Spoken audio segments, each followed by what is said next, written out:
yaitu Sekolah Minggu di Udara. Wah, teman-teman, apa kabarnya nih? Pasti dalam keadaan baik ya. Wah, ada yang baru balik dari family camp nih. Gimana acaranya? Seru banget kan? Nah, untuk teman-teman yang belum sempat ikut, boleh ya ikut tahun depan ya. Kita mau seru-seruan bareng. Nah, untuk saat ini kita mau mulai sekolah minggu kita. Mari kita siapkan hati, kita mau berdoa.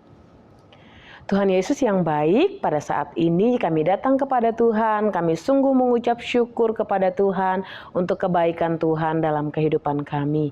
Tuhan Yesus, saat ini kami siap untuk memuji Tuhan, kami siap untuk bersuka cita bersama, kami siap untuk mendengarkan kebenaran firman Tuhan. Tuhan berkati ibadah kami dari awal sampai akhir. Terima kasih Tuhan Yesus, ini doa kami. Haleluya, amin. Oke, sekarang kita mau memuji Tuhan. Memuji Tuhan dengan semangat ya. Oke? Teman-teman, kita terus bersukacita karena Tuhan Yesus sudah bangkit dan menang. Anak Allah, Yesus namanya, menyembuhkan, menyucikan, bahkan mati, tebus dosaku, kubur kosong membuktikan dia hidup, sebab dia hidup, ada hari esok, sebab dia hidup, ku tak gentar, karena ku tahu dia pegang hari esok, hidup jadi berarti sebab dia hidup. Teman-teman, mari kita undang Tuhan Yesus masuk dalam hati kita. Yesus ku panggil, Yesus ku undang, masuk dalam hatiku. Yesus ku panggil, Yesus ku undang, masuk dalam hatiku. Memimpin, menuntun setiap langkah hidupku, sucikan, kuduskan semua dosaku. Memimpin, menuntun setiap langkah hidupku, sucikan, kuduskan semua dosaku. Puji Tuhan. Shalom teman-teman, apa kabarnya? Wah, teman-teman sudah memuji Tuhan dengan luar biasa, semangat sekali.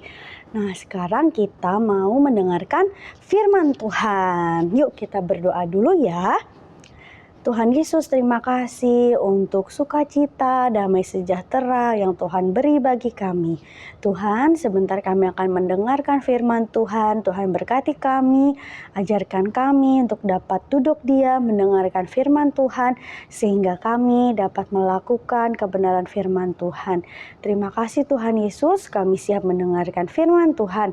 Dalam nama Tuhan Yesus kami sudah berdoa. Haleluya, amin. Nah, teman-teman, kita masih di dalam seri buku tanpa kata.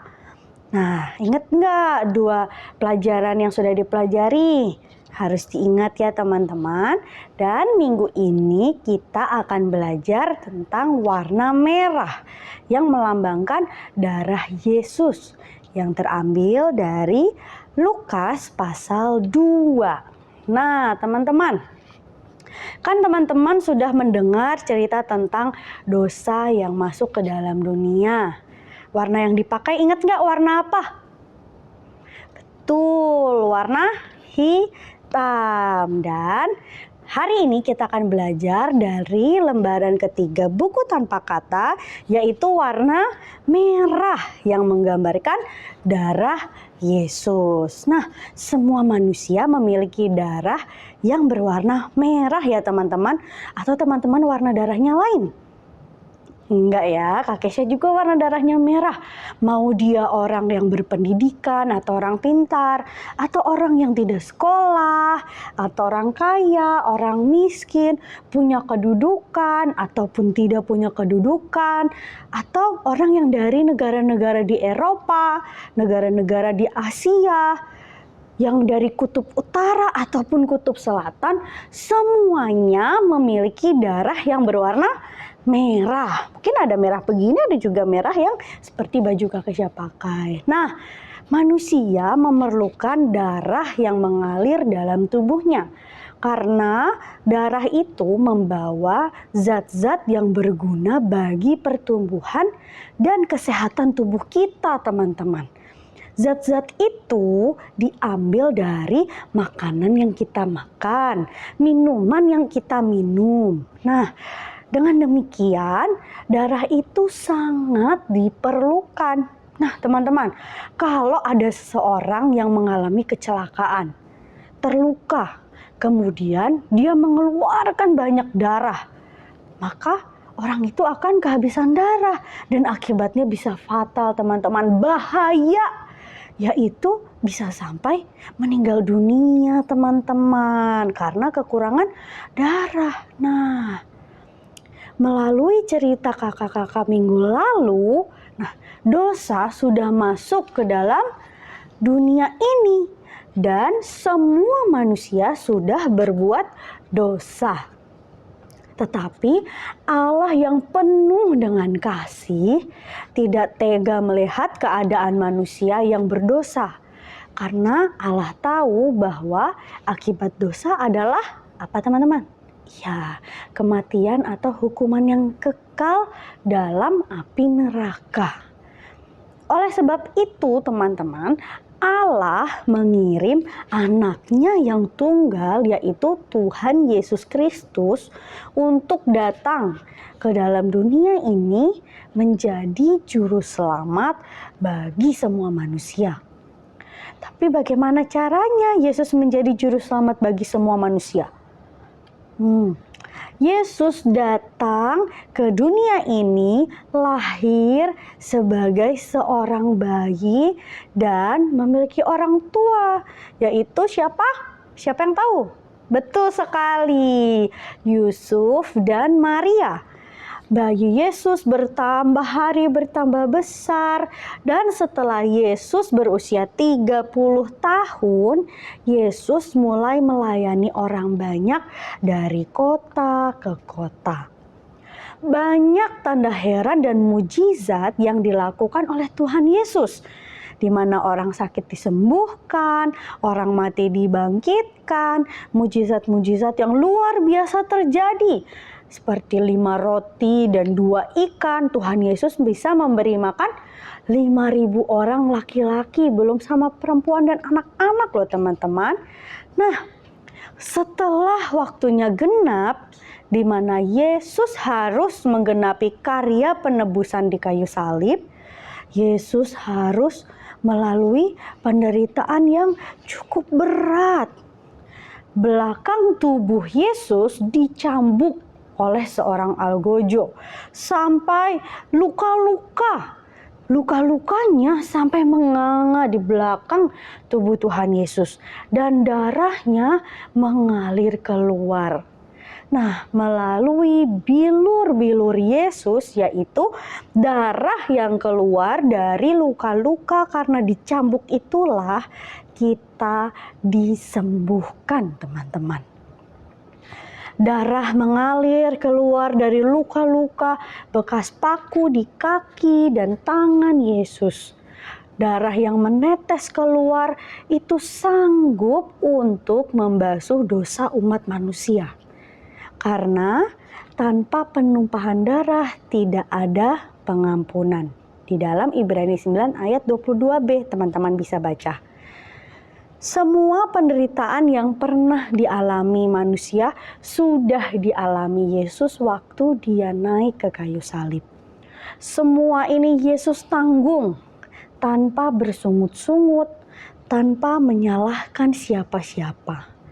Bahkan waktu Yesus tergantung di kayu salib, Yesus sempat berdoa bagi mereka yang memukul, yang memahkotai dia dengan mahkota duri, yang memakukan kaki dan tangannya di kayu salib. Doa Yesus begitu indah teman-teman, seperti ini. Ya Bapa, ampunilah mereka karena mereka tidak tahu apa yang mereka lakukan. Wow. Yesus mau memberi pengampunan kepada mereka yang sudah menganiaya, yang sudah membuat Yesus menderita.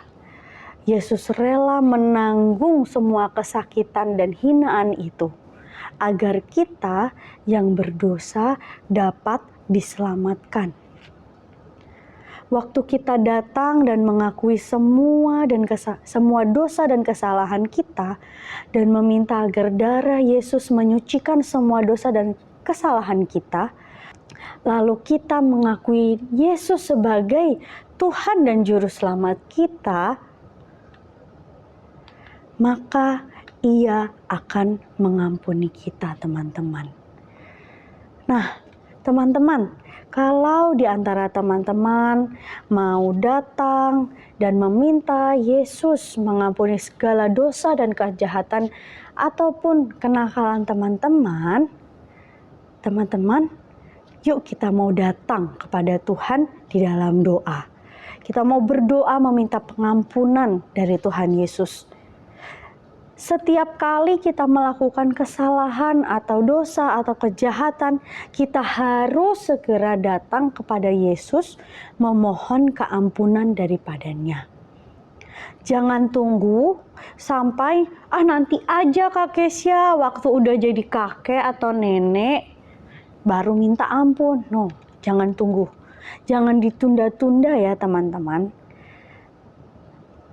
Sekarang waktunya kita untuk minta dan datang kepada Tuhan Yesus, mengakui segala dosa dan kesalahan kita.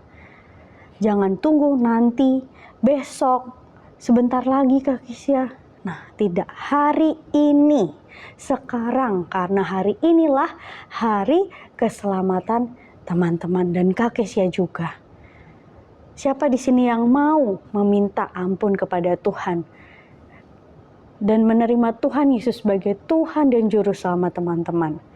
Tetapi jangan sampai hanya meminta ampun ya teman-teman, tetapi teman-teman harus berusaha untuk tidak melakukan kesalahan yang sama. Oke teman-teman, siap melakukan kebenaran firman Tuhan? Luar biasa sekali teman-teman. Nah, ayat hafalan kita ada di dalam 1 Yohanes 1 ayat 7b. Dan darah Yesus anaknya itu menyucikan kita daripada segala dosa. Pendek kan teman-teman, bisa ya semuanya? Wah, harus dihafalkan ya teman-teman. Oke teman-teman, yuk kita sama-sama berdoa.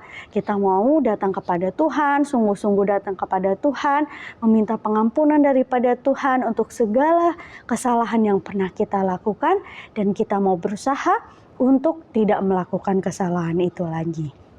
Mari kita bersatu dalam doa. Tuhan Yesus, terima kasih untuk firman Tuhan yang sudah kami dengarkan pada pagi hari ini. Biarlah Tuhan, firman Tuhan ini menjadi rema dalam kehidupan setiap anak-anak-Mu yang mendengarkan firman Tuhan. Tuhan, kami datang ke hadirat Tuhan. Kami mohon pengampunan yang dari Tuhan.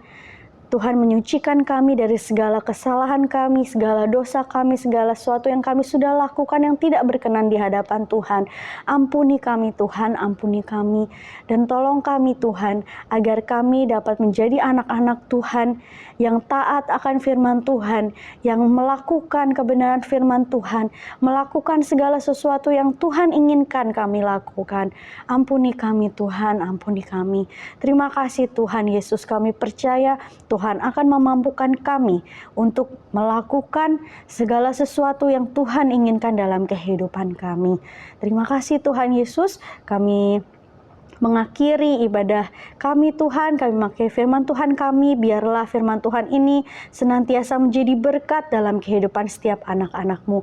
Berkati sekolah anak-anak-Mu Tuhan, biarlah mereka menjadi anak-anak yang pintar, anak-anak yang membanggakan orang tua dan terlebih Tuhan. Terima kasih Tuhan Yesus. Dalam nama Tuhan Yesus kami sudah berdoa. Haleluya. Amin. Tuhan Yesus memberkati.